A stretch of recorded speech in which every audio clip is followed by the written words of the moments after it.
नमस्कार, आदाब। मैं अनुज कुमार और आप देख रहे हैं न्यूज़ 24 भारत लाइव। मेरे साथ मेरे सहयोगी धनंजय मालदार हैं।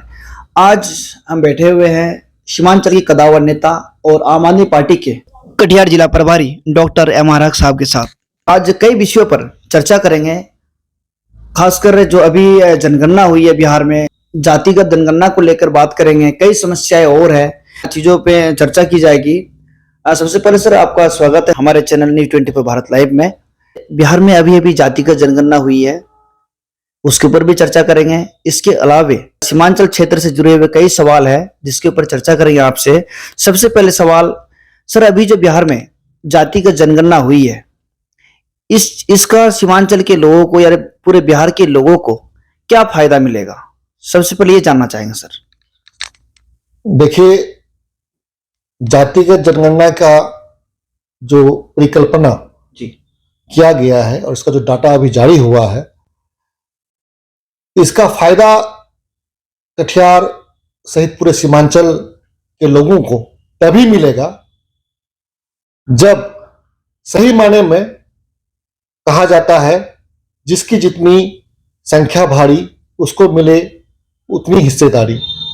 सत्ता में अगर संख्या बल के हिसाब से उनको अगर सत्ता में हिस्सेदारी हो और संख्या के अनुसरण करते हुए, संख्या का अनुपात को देखते हुए उसको विधानसभा में और लोकसभा में यहाँ के लोगों को टिकट मिले, तभी यहाँ के लोगों को इसका फायदा मिलेगा।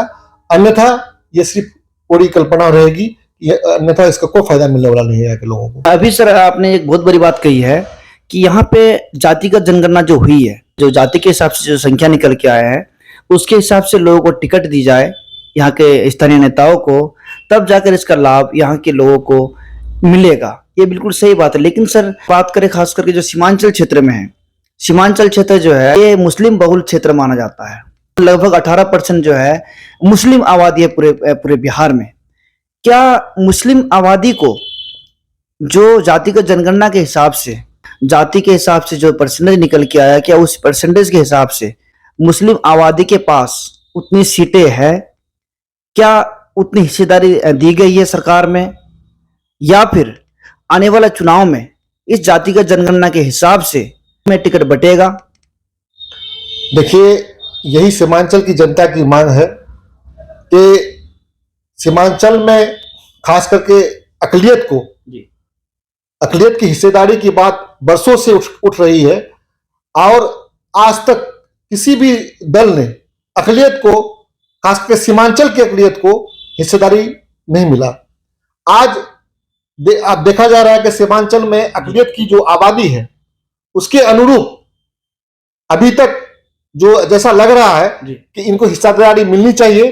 और इसके जो विधानसभा का चुनाव हो, खास करके आज कटिहार में देखिए, कटिहार लोकसभा का चुनाव, आगामी जो चुनाव होने जा रहा है, उसमें हम समझते हैं सीमांचल में जो कटिहार जो लोकसभा क्षेत्र है, यहाँ पे जो माइनॉरिटी को देखते हुए, चाहे कोई भी दल हो, चाहे वो भाजपा हो या चाहे वो इंडिया गठबंधन हो या और कोई दल हो, इनको आबादी के अनुसार माइनॉरिटी को तरजीह देते हुए माइनॉरिटी की हिस्सेदारी फिक्स करनी चाहिए।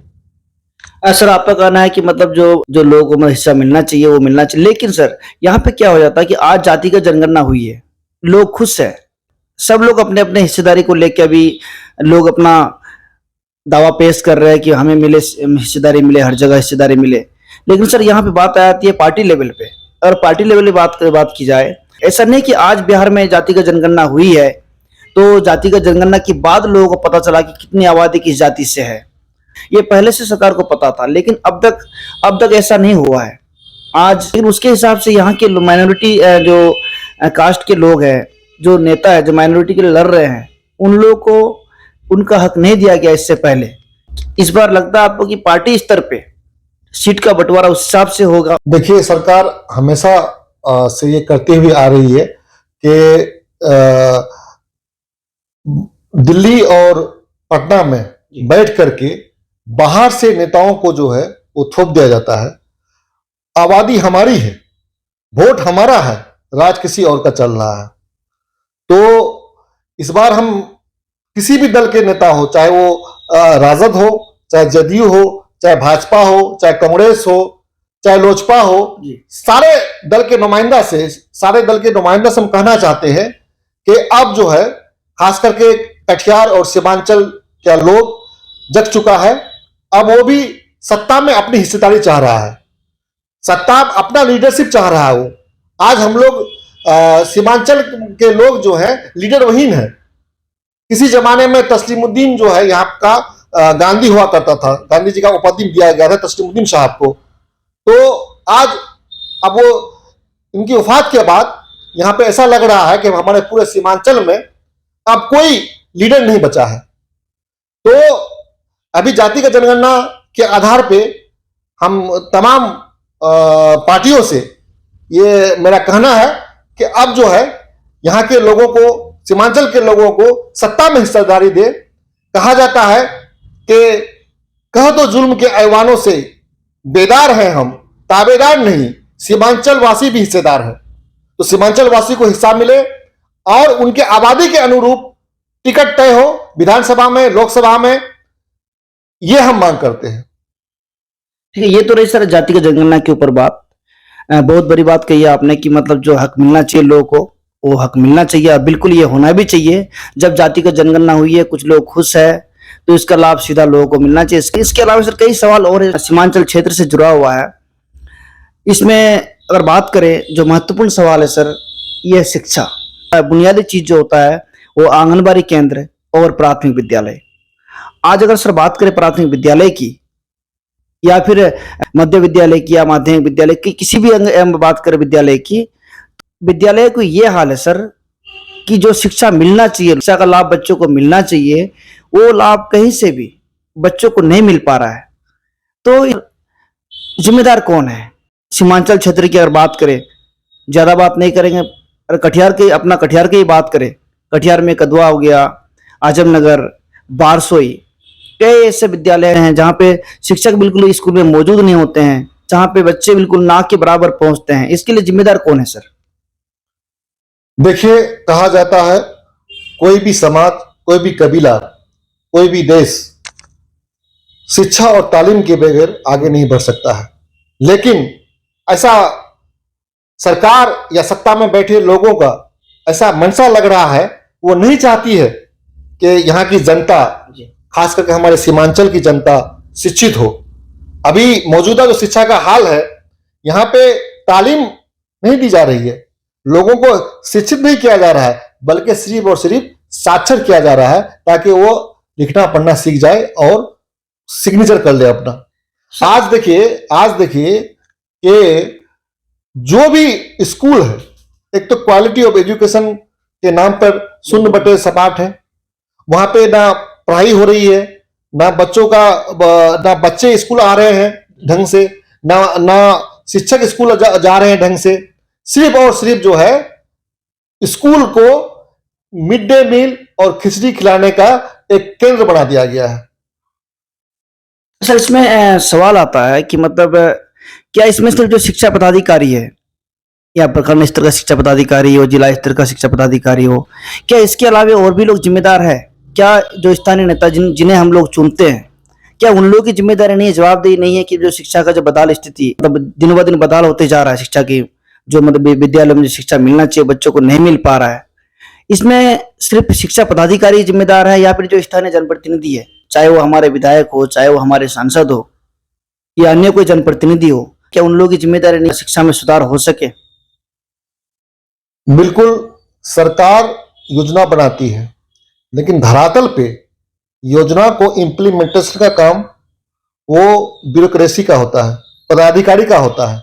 और साथ में जो हमारे स्थानीय जनप्रतिनिधि है, चाहे वो सांसद हो, विधायक हो, उनकी भी जिम्मेदारी है कि स्कूलों में, कॉलेज में या और आंगनबाड़ी केंद्र में पढ़ाई हो रही है या नहीं हो रही है, वहां के लोगों को क्वालिटी एजुकेशन मिल रहा है या नहीं मिल रहा है।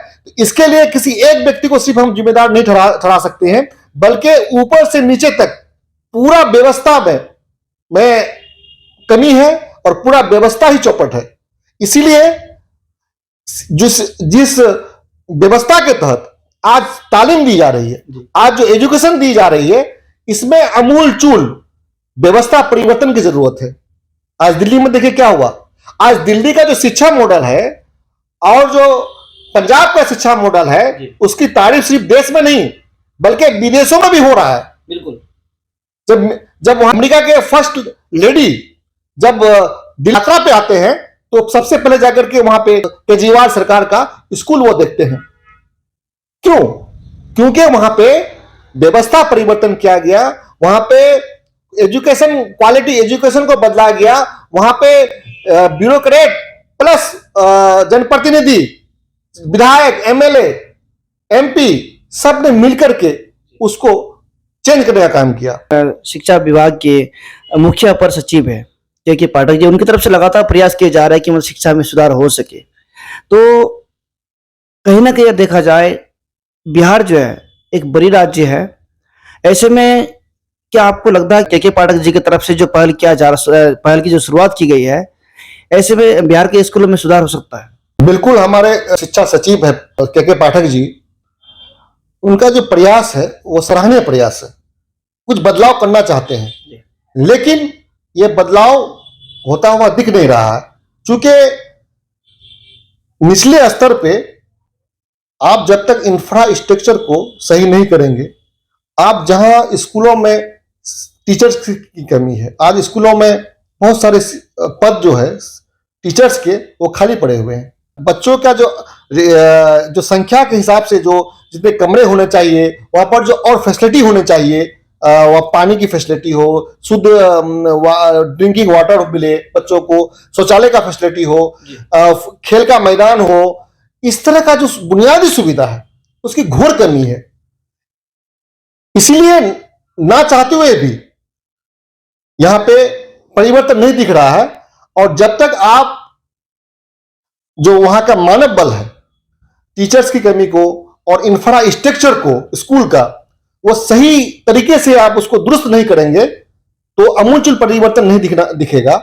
कोशिश तो सही की जा रही है जी, लेकिन इसके साथ साथ आपको टीचर्स की कमी को दूर करना पड़ेगा, इंफ्रास्ट्रक्चर को दूर करना पड़ेगा, और साथ साथ जो स्टूडेंट्स, जो बच्चे हैं, उनका जो बेसिक नीड्स स्कूल में उसको मिलना चाहिए वो उसको दूर करना पड़ेगा, तभी सूरत हाल बदल सकती है।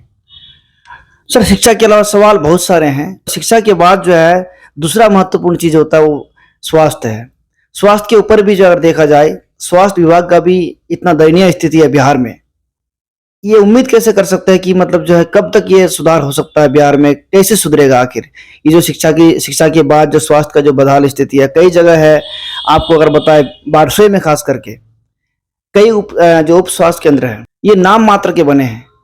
वहां पे हॉस्पिटल में जो है जो डॉक्टर को जाना चाहिए डॉक्टर नहीं पहुंचते हैं, जो एएनएम होते हैं वो दवाई देते हैं, जो चतुर्थ वर्गीय जो कर्मचारी होते हैं वो दवाई देते हैं, डॉक्टर जो है नाम मात्र के जाते हैं सिर्फ हाजिरी बनाने के लिए। इसके ऊपर आप क्या कहना चाहेंगे सर? देखिए, यहाँ पे जो खास करके हमारे बिहार में जो हेल्थ का इंफ्रास्ट्रक्चर है, उस इंफ्रास्ट्रक्चर में बहुत सारी कमियां हैं। हमने तो उप स्वास्थ्य केंद्र, अतिरिक्त प्राथमिक स्वास्थ्य केंद्र, प्राथमिक स्वास्थ्य केंद्र, रेफरल हॉस्पिटल, सदर हॉस्पिटल, इस तरह के कई सरकार खुली हुई है और वो चल रहा है। लेकिन जो डॉक्टर्स की कमी है, आप देखिए कि जहां पे 10 डॉक्टर्स होना चाहिए, वहां लेडीज गायनेकोलॉजिस्ट होना चाहिए, यूरोलॉजिस्ट होना चाहिए, कार्डियोलॉजिस्ट मिलना चाहिए, जनरल फिजिशियन होना चाहिए, अनेक तरह के सर्जन होना चाहिए। इस तरह का हॉस्पिटल्स में प्रावधान होना चाहिए, जो कि बेसिक्स हेल्थ का बेसिक्स नीड्स है डॉक्टर्स का। हमने तो हॉस्पिटल्स खोल दिए अलग अलग जगह के, लेकिन वहां पे डॉक्टर्स नहीं है, और डॉक्टर्स नहीं रहने के कारण वो अस्पताल आज ठप पड़ गया है। और वहां पे बहुत सारे प्राथमिक जो उप स्वास्थ्य केंद्र गांव लेवल पे, पंचायत स्तर पे बने हुए हैं, वहां पे मवेशी चल रहा है। इसका निदान ये होना चाहिए कि प्रखंड स्तर पे एक आइडियल हॉस्पिटल हो, प्रखंड स्तर पे एक आइडियल हॉस्पिटल हो, और उस हॉस्पिटल में हर तरह की सुविधा, blood bank, surgeon, gynaecologist, urologist, cardiologist, general physician, ANM से लेकर के तमाम जो हेल्थ का इंफ्रास्ट्रक्चर के लिए सुविधा चाहिए, वो सारा सुविधा उपलब्ध हो। और लोगों को एम्बुलेंस हर पंचायत में एक जो है एम्बुलेंस दिया जाए, ताकि इमरजेंसी में कभी भी अगर जरूरत पड़े तो लोग पंचायत से सीधे उसको पेशेंट को जो है उस आइडियल जो हेल्थ सेंटर बने उस पर ले जा सके।